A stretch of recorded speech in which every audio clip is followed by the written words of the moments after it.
তীব্র গরম আর প্রখর রোদের মধ্যে রাজধানীতে জ্বালানি সংকট যেন এক নীরব দুর্ভোগে রূপ নিয়েছে।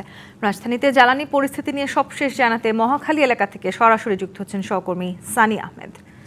সানি, রাজধানীর ফিলিং স্টেশনগুলোতে এই মুহূর্তে আসলে কেমন চিত্র দেখছেন? ভোগান্তির খবর আছে কিনা কোনো? তো নিয়ে দুপুরের পর থেকেই আমি রাজধানীর বিভিন্ন গ্যাস স্টেশন, তেল স্টেশনের যেগুলো পাম্প রয়েছে সেগুলো দেখছিলাম, মানুষের দুর্ভোগের চিত্র তাদের কাছে শুনছিলাম। আমি এই মুহূর্তে রয়েছি মহাখালী গুলশান সার্ভিস স্টেশনে। এখানে প্রায় সকাল 5:30 থেকে শুরু করে এখন পর্যন্ত তেল পাইনি এরকম ভুক্তভোগীর সংখ্যা অনেকেই আমরা দেখেছি।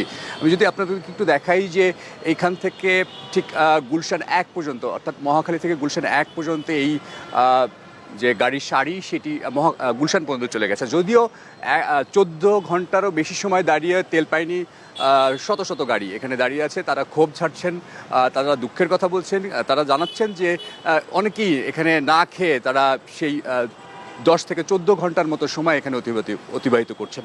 এবং একই সাথে যদি আপনাকে বলি তো নিজে আমি দুপুর থেকে রাজধানীর বিভিন্ন স্টেশনগুলো ঘুরেছি।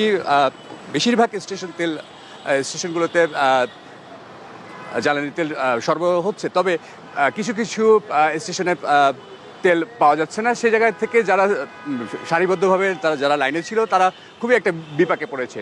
যদি আমি একজনের কাছে জানতে চাই এই মুহূর্তে যে আপনি কখন থেকে এখানে দাঁড়িয়েছিলেন এবং যদি বলতেন আপনার কথা।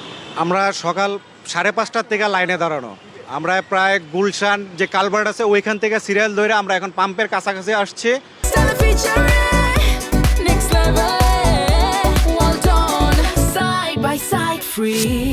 এখন আমাদের অফিসের 4টা গাড়ি সিরিয়ালে, একটা গাড়ি তো পর্যাপ্ত পরিমাণে তেল নাই। অনলি এইখান থেকে অফিস পর্যন্ত যাইতে পারবো না, রাস্তা গাড়িটা বন্ধ হয়ে যাবো।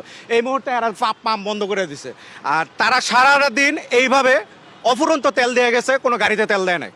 তারা এইভাবে সব ড্রামে তেল দিছে। মানুষকে দেখেন, একটা পাম্পের মধ্যে একটা গাড়ি নেই, সব মানুষ। প্রত্যেকটা মানুষের কাছে ড্রাম ছিল, ড্রামে মানুষ তেল নিয়ে গেছে।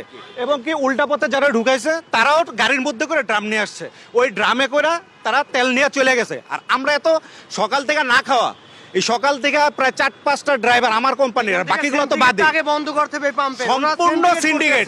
এই পাম্পে যতগুলা স্টাফ আছে প্রত্যেকটা স্টাফ পকেট ভর্তি করছে টাকা দিয়া, কিন্তু আমরা তেল পাইনি। এখন শুনছিলেন এরকম মানুষের প্রত্যেকের সাথে এখানে যারা দাঁড়িয়ে আছে 14-15 ঘন্টা ধরে যারা দাঁড়িয়ে আছে প্রত্যেকের সাথে কথা বললে একই রকমের আসলে চিত্রের কথা শোনা যায়। তো এই ছিল আমার কাছে মহাখালী সার্ভিস স্টেশন থেকে সর্বশেষ। সানি, ধন্যবাদ আপনাকে।